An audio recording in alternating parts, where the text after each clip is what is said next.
बिस्मिल्लाहिर्रहमानिर्रहीम। अस्सलाम वालेकुम dear students, I am Lareb Ali और आज का हमारा क्लास 9th का यूनिट नंबर 2 है रियल एंड कम्प्लेक्स नंबर्स। ठीक है, यूनिट नंबर 2 हमने स्टार्ट किया था और आज का जो हमारा टॉपिक है वो क्या है कि solve questions related with laws of exponent. कि जो हमने पिछले लेसन में लॉज ऑफ एक्सपोनेंट हमने किए थे, ठीक है, उससे जो रिलेटेड क्वेश्चन है एक्सरसाइज 2.4 के क्वेश्चन नंबर 2 एंड 3 आज हम सॉल्व करेंगे। ठीक है, एक नज़र देख लेते हैं कि लॉज ऑफ एक्सपोनेंट क्या थे जो हमने प्रीवियस लेक्चर में डिस्कस किया था। अगर आपने वो वीडियो नहीं देखी तो पहले आप वो वीडियो देख लें। फर्स्ट लॉ क्या है? Multiplication law. ठीक है, मल्टीप्लिकेशन लॉ क्या होता है कि a power m multiply by a power n। कि आपके पास दो नंबर्स हैं, दो रियल नंबर्स हैं, अगर वो आपस में मल्टीप्लाई हो रही हैं जिनकी बेसिस सेम है तो उनकी पावर्स को आप क्या कर देते हो? ऐड कर देते हो। ठीक है, इस लॉ को हम क्या बोलते हैं? मल्टीप्लिकेशन लॉ बोलते हैं। सेकंड लॉ हमने क्या डिस्कस किया था? Division law. ठीक है, डिवीजन लॉ क्या होता है कि अगर आपके पास दो रियल नंबर्स हैं जिनकी बेसिस सेम है, ठीक है, और a power m divided by a power n, जबकि उनकी जो पावर्स हैं वो डिफरेंट हो सकती हैं, तो जब आप इसको डिनोमिनेटर से नोमिनेटर में लेके जाओगे तो जो पावर है वो क्या हो जाएगी? सब्ट्रैक्ट हो जाएगी। ठीक है, a power m minus n हो जाएगी। ठीक है, इस लॉ को हम क्या बोलते हैं? Division law. उसके बाद था पावर लॉ। पावर लॉ क्या होता है कि अगर a पावर m है, होल पावर n आ जाए, ठीक है, तो वो जो होल पावर है वो इस पावर के साथ मल्टीप्लाई हो जाती है, तो आपके पास रिजल्ट क्या आ जाएगा? a power m n। ठीक है, इस लॉ को हम क्या बोलते हैं? Power law.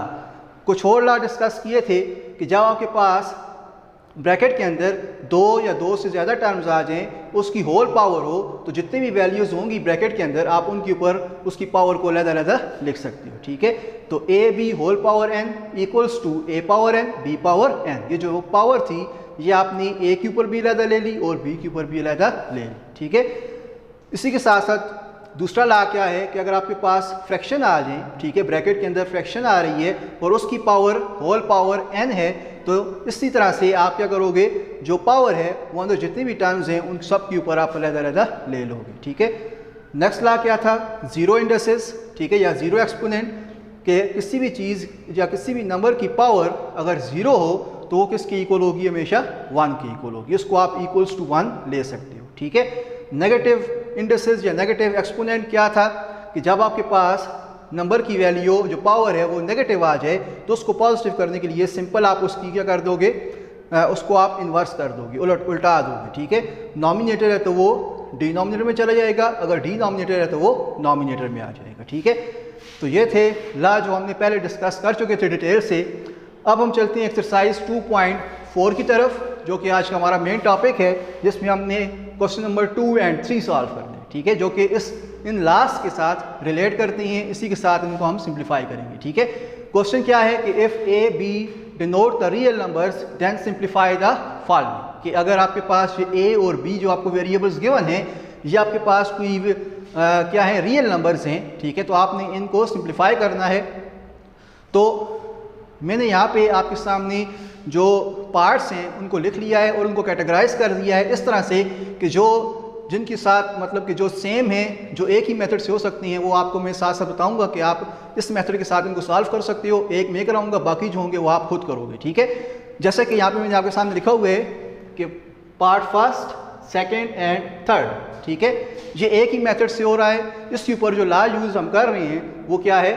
मल्टीप्लिकेशन लॉ होगा। ठीक है, मीन्स कि ये तीनों पार्ट्स मल्टीप्लिकेशन लॉ से सॉल्व हो जाएंगे। ठीक है, तो इसमें से एक पार्ट मैं कराऊंगा, बाकी जो दो पार्ट्स हैं वो आप खुद कर लोगे। ठीक है, जैसे कि आपके सामने इसका सेकंड पार्ट मैंने लिखा हुआ है जो कि मैं आपको सिंप्लीफाई करके दूंगा, बाकी जो फर्स्ट एंड थर्ड पार्ट हैं ये आपने खुद सिंप्लीफाई करने हैं, बिल्कुल इस तरह से सॉल्व होंगे जिस तरह मैं अभी आपको करवाऊंगा। ठीक है, तो सेकेंड पार्ट में जो क्वेश्चन गिवन है आपको वो क्या है कि b by A whole power 3/2 multiply by b by A whole power 2/3।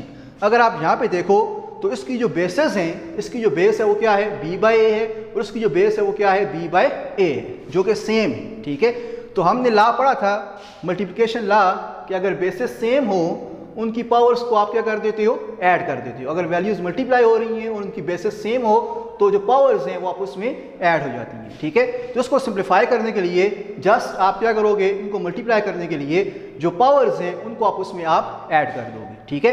तो कैसे ऐड करेंगे, अब हम कौन सा लॉ इसके ऊपर अप्लाई कर रहे हैं, मल्टीप्लिकेशन लॉ ऑफ एक्सपोनेंट हम इसके ऊपर अप्लाई कर रहे हैं, ठीक है। तो बेसिस सेम है, इसकी बेस भी b बाई ए है, इसकी बेस भी b बाई ए है, ठीक है।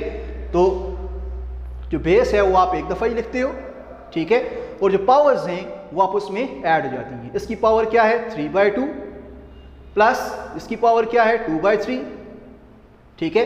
तो आपने क्या कौन सा लॉ यूज़ किया कि a power m multiply by a power n किसके इक्वल होता है, a power m plus n, ठीक है। अब सिंपल आपने इसकी सिंप्लीफिकेशन करनी है क्योंकि यहाँ पे फ्रैक्शन आ रहा है, तो इसका आप क्या लोगे, एलसीएम लोगे।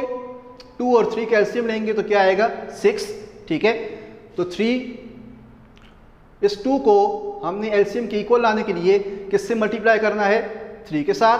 तो नॉमिनेटर में भी मल्टीप्लाई कर देंगे और डिनोमिनेटर में भी, तो 3 मल्टीप्लाई होगा 3 के साथ, प्लस इस 3 को हमने 6 बनाने के लिए मल्टीप्लाई बाय 2 इधर भी कर दोगे, मल्टीप्लाई बाय 2 इधर भी कर देंगे, तो 2 मल्टीप्लाई बाय 2, ठीक है। तो ये होता है एलसीएम लेने का तरीका, ठीक है।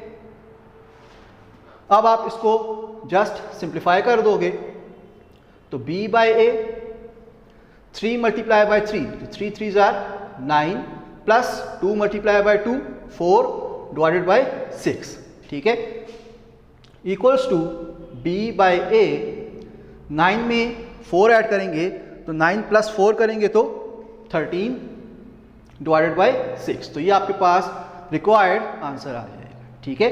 तो इस तरह से आप इसको सिंप्लीफाई कर सकते हो, ठीक है। तो कौन सा लॉ हमने यूज़ किया, इसमें मल्टीप्लिकेशन लॉ यूज़ किया, ठीक है।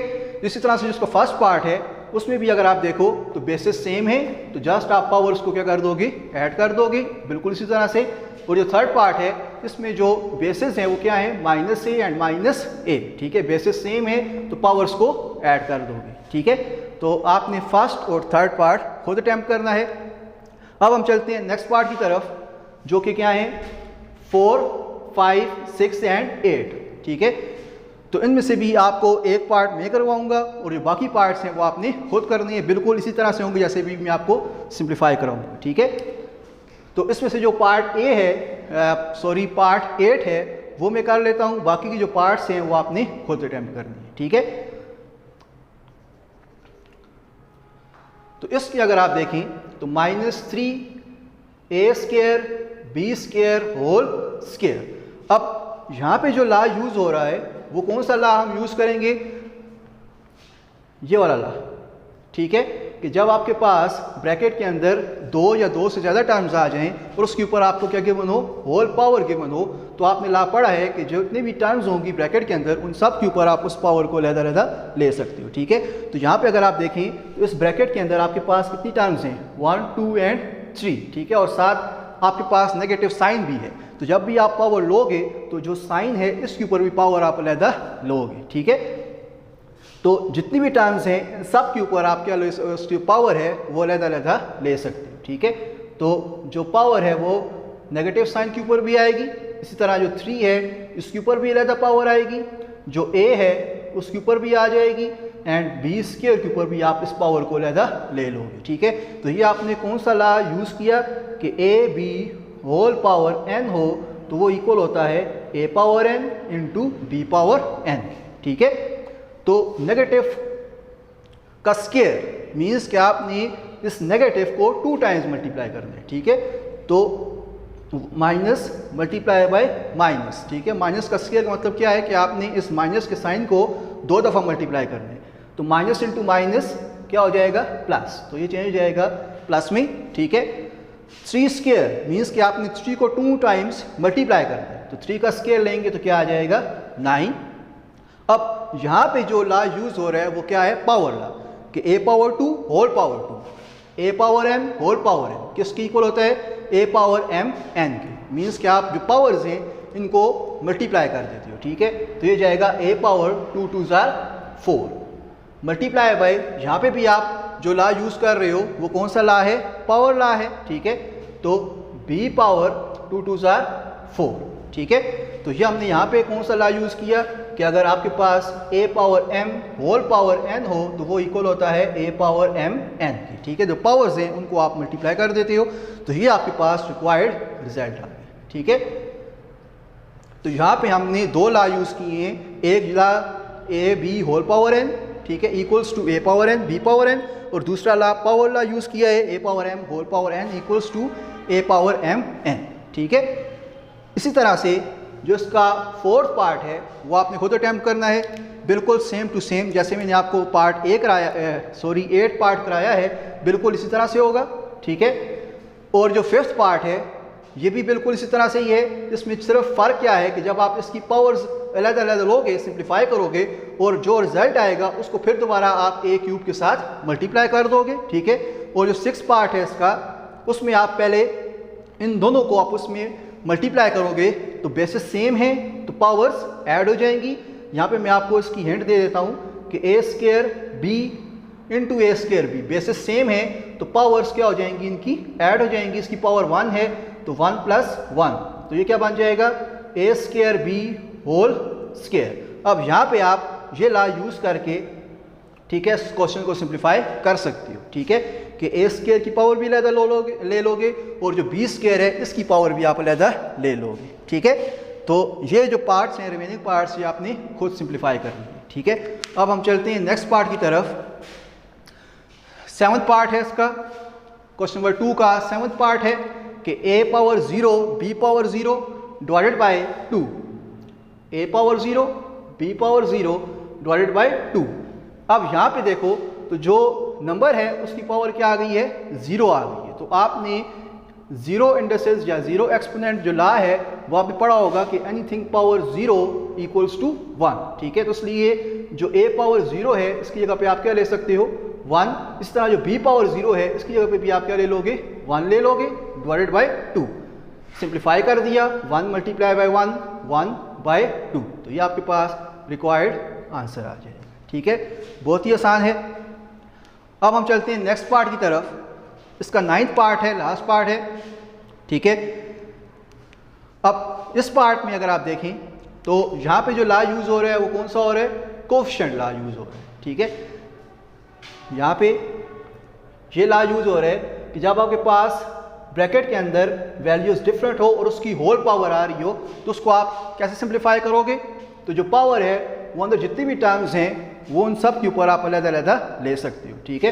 तो ये जो a पावर 2 होल पावर 3/2 हो जाएगा, आपने इसकी पावर भी अलग ले ली, divided by b power 4 whole power 3/2। तो ये आपने कौन सा ला यूज़ किया है कि जब आपके पास a b whole power n हो तो आप a power n and b power n ले सकते हो, ठीक है।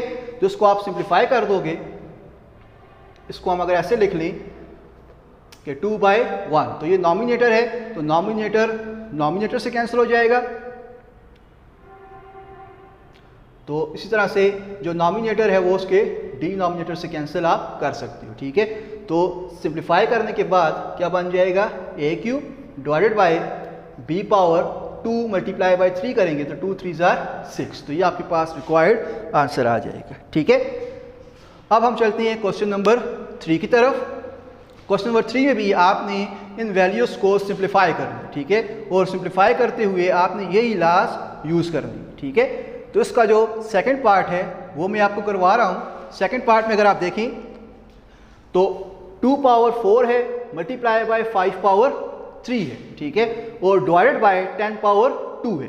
तो ला के मुताबिक बेसिस क्या होनी चाहिए, सेम होनी चाहिए, ठीक है। तो इसलिए जिनके फैक्टर्स आप बना सकते हो तो पहले आप उनको फैक्टराइज कर दोगे, ठीक है। जैसे कि 2 और 5 के फैक्टर्स नहीं बन सकते, उसको आप मज़ीद फैक्टराइज नहीं कर सकते, लेकिन 10 को आप मज़ीद फैक्टराइज कर सकते हो। इसलिए पहले मैंने 10 को फैक्टराइज कर दिया, ठीक है। तो 10 के फैक्टर्स क्या बनेंगे, 2 मल्टीप्लाई बाय 5, ठीक है। तो इसलिए आपने 10 के फैक्टर्स बना दिए, 2 मल्टीप्लाई बाय 5, ऊपर स्क्वायर है तो होल स्क्वायर आ जाएगा, ठीक है।